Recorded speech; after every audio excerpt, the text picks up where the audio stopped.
This DeenTV video was made possible in part by Islamic Relief, working together for a better world, and by Guidance Residential, the #1 Islamic home financer in the U.S.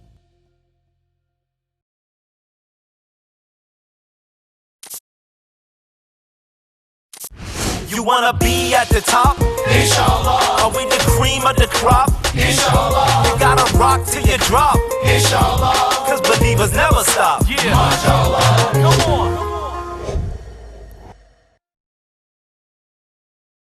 Assalamu alaikum warahmatullah. This is Naeem Muhammad on DeenTV, always on, always live. And we're here with our good brother, Imam Zaid Shakir. How are you, Imam? Alhamdulillah. Wa alaikum salam wa rahmatullah wa barakatuh. Yeah. Great honor to be on DeenTV. We're honored to have you on DeenTV. Now, a lot of the community people know you in the Zaytuna aspect, but also I've seen you speaking on many of the what do you want to call them? Social justice issues. I think I saw you at the climate change march. I remember that. And I've also seen you speak on different things when it came to labor issues and even the Occupy We're at the movements. Hyatt Hotel. I told some of the people earlier that 2 years ago we wouldn't be here because we were boycotting Hyatt because of your labor practices. See? And we're glad they resolved all that. So we're able to be here and enjoy a really hospitable staff here, very helpful and very open and good hosts. So how important is it for Muslim voices to be included in those kind of discussions that go beyond maybe the things that we would call like a Muslim issue, that we are involved in the general social justice matters that affect the community? Yeah, I think it's absolutely critical for Muslims to be involved in various social justice issues, but within the parameters set by Islam. We're not in the street burning things down and destroying people's property, but as we're giving our input and we're showing concern to others in issues that affect all of us. Climate affects all of us. Police brutality affects all of us, and we know there are good police out there, but there's a problem when so many innocent young African American males primarily, but in some instances females, are being shot down all over this country. There's a problem, and as Muslims we have to address those issues because one of us might be in somebody's scopes one day. And so if we've humanized people and worked to build bridges of understanding and help people to see the fundamental injustice and the disparities in terms of who's being shot and who's doing the shooting, I think when we need allies, there'll be someone to call on. Excellent. Are there any young people? Are you seeing any of us out there? You know, I remember. Absolutely, we have young people out there during spring break. 2 students from our college, Zaytuna College, spent time in Ferguson helping to organize for the vote that's happening this weekend, I believe, or this week, and where people are trying to empower themselves through the political process that has been largely neglected, and to address some of those racial inequalities in terms of lack of African American policemen, city officials, council members, etc. So there were kids organizing. 20 students from the college went with our student experiential learning guide, I'd say, Imam Dawood Yassin, to Utah to plant 1,800 trees in one of the forests over the spring break. The park rangers were just overjoyed. Not only that young people are leaving the confines of the city, the concrete jungle, to come out in the wild and get involved with nature, but also that they're Muslims. And so they were really excited to see Muslims in this role where they're working for the common good in a way that humanizes Muslims and provides others an opportunity to interact at a human level, where it's not always politics, it's not always formal, sitting at desks and in front of blackboards or whiteboards and going through very formal, structured lessons, but enjoying lessons in an informal way, lessons out in nature, lessons out in the streets, organizing and working. So, I think it's very important for And us I to be think involved. that's a good thing, and I think one of the things that we know you in the community and what they say about you, alhamdulillah, and again, I'm not throwing dust in your face or anything, that there's one thing we see Imam Zaid on the minbar speaking, but we also know him about pushing the importance of actions and being a local actor in your community. An importance Yeah, on my side. it's very important. I think it's absolutely important that we are followers of a prophetic model, and the prophetic model is to be involved in the struggles of people, to like giving speeches. That's secondary. Like historically, scholars were known for their scholarship. They were known for their leadership.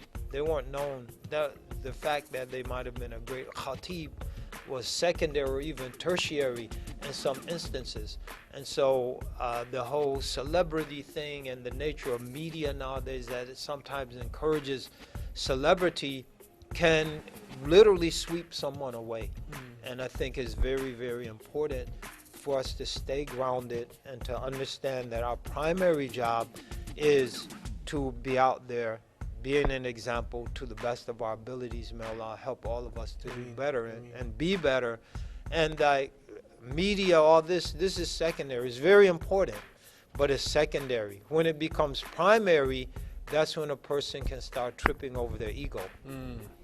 Now, alhamdulillah, you guys have, if we switch gears over to Zaytuna Institute, can you tell us about some of the historic thing that just recently happened with Zaytuna Institute and making pathways to learning about Islam and scholarship in the US? Alhamdulillah, I think the accreditation was a great moment, not to be underestimated and to be fully appreciated. And it's the result of a team.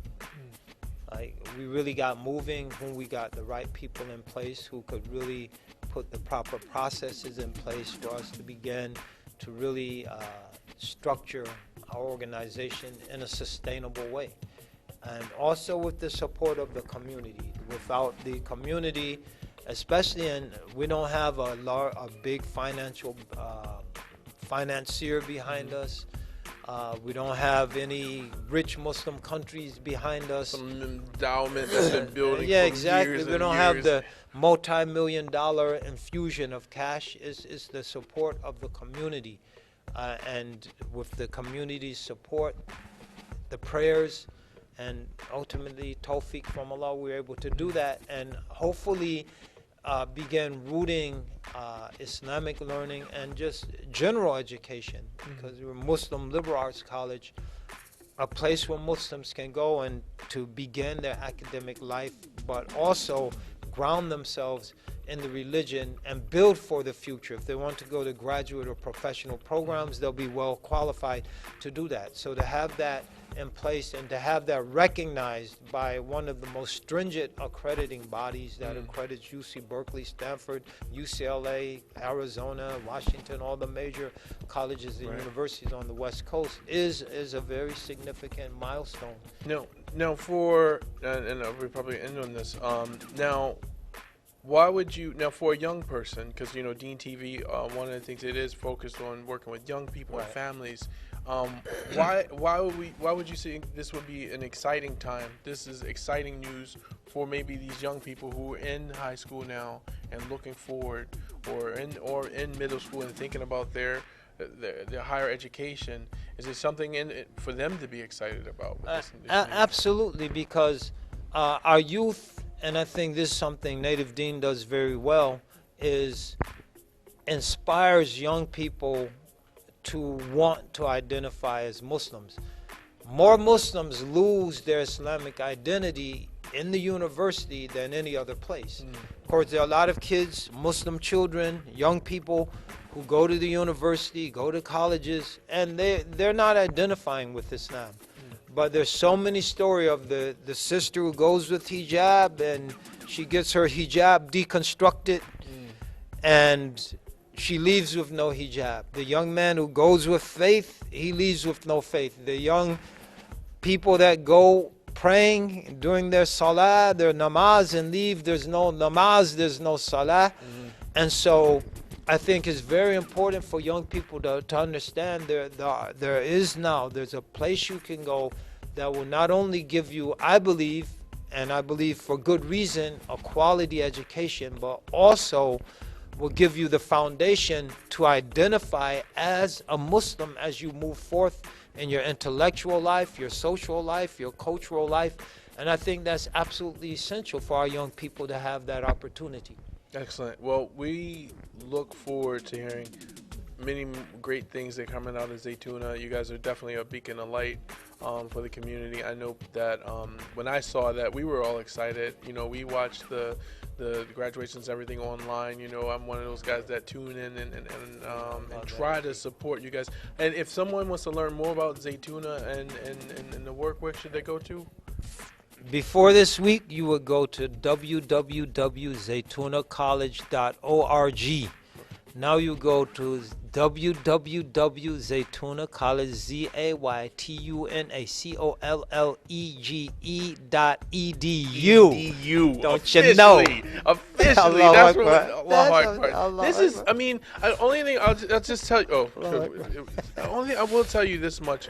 I know a lot of young people are looking for those type of things. Some of them are looking for fame and whatever, but some of them are looking for an opportunity that they can make a difference and leave something lasting. Do you have any advice for someone who's looking to do that type of thing? And then we'll close it out. I would say to young people looking to do something lasting, something enduring, think big. Small things don't endure. Small things add up to big things, and small things are necessary.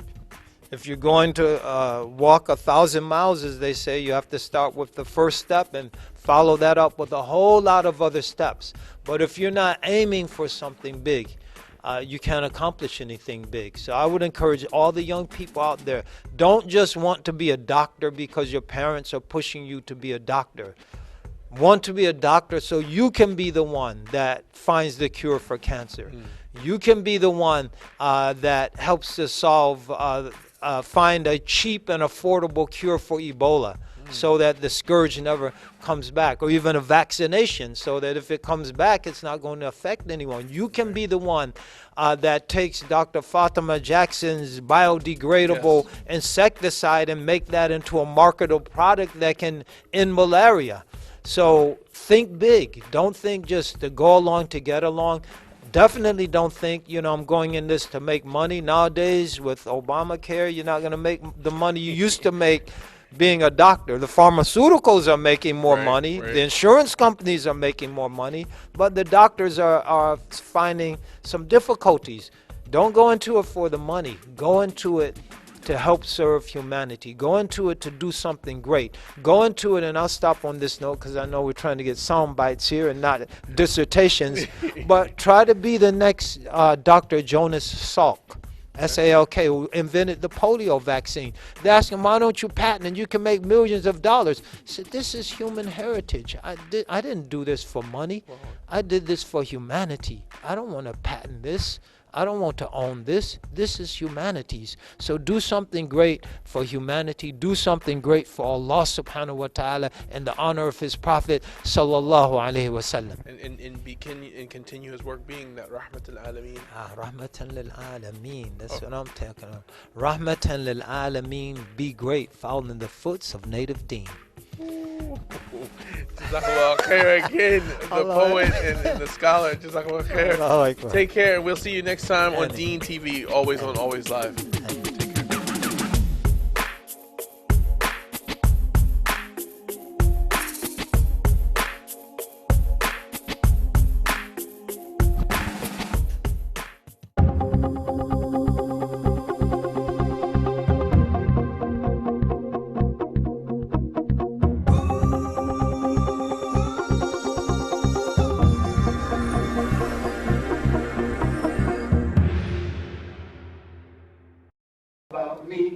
Out to the road, Islamic League, got the #1 beat, fresh on the sea. Go that I'm down with the native Deen. L-I-N, I'm so man.